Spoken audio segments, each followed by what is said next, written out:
Okay, so one or two of you seem to be concerned that there's some kind of fait accompli being worked out here, that this small organizing team have organized the whole thing ahead, and basically we're just looking for a rubber stamp upon that. I want to assure you there's no degree of manipulation here. The very fact that the organizing group have not slept for weeks, if not months, that we've shortened our lives by probably 5 to 10 years, should not be taken into account when we ask you for your support for this particular thing. It's irrelevant. I'm on the Auroville Health Fund, so I know they're going to look after me. So basically what we're trying to get a sense of now, we've laid out a process which is basically to do with experimentation and adventure. I mean, that's what I want to bring it back to at the very end itself. Mother talked about the adventure of Auroville. We are talking about making the next steps forward in that spirit, once again. Really trying to recover that spirit of experimentation, taking risks, making trials. Some things will fail, some things will work, but at least to follow through and take that next step. So it's what we want to do is to harvest the enthusiasm and the spirit as much as the kind of cold-blooded rationality which goes about it.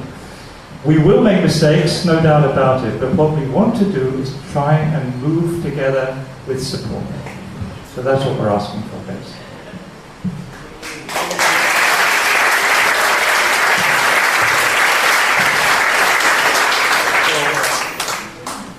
Just for Dr. Karan Singh, basically we're at the end of this process, this remarkable process that's lasted more than a couple of months.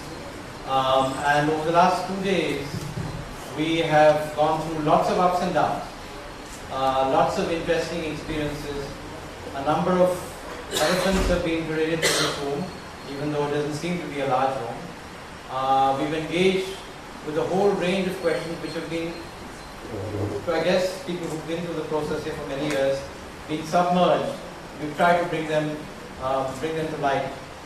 And I guess what we were trying to do just now, hopefully both of us will close it, is to get a sense from the community, or at least the 200 people here and another 100 who are involved in this process, of whether we have the mandate to carry this process forward. Because one of the most important things that we've realized is people in Auroville are looking for an opportunity to move forward, to act, to start implementing and making a difference in what they came here to do.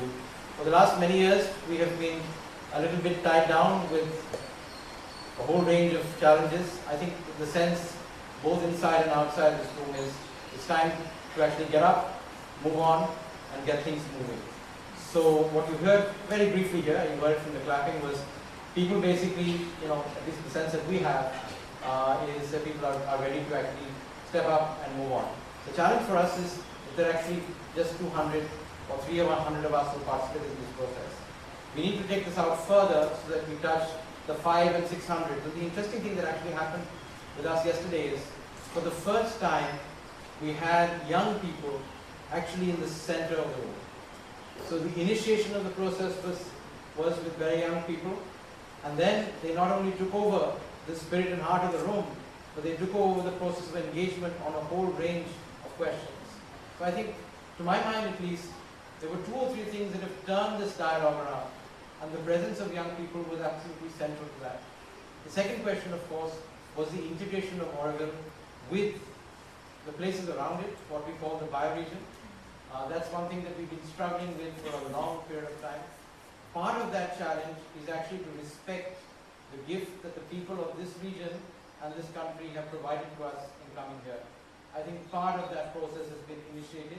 There's a long way to go, and we've outlined here some of the core challenges that we have to deal with, whether it's looking into people's eyes as we go down the road, or trying to integrate by bringing children into schools or through festivals and a whole range of other processes apart from economic development. That's another core question that needs to be dealt with over the next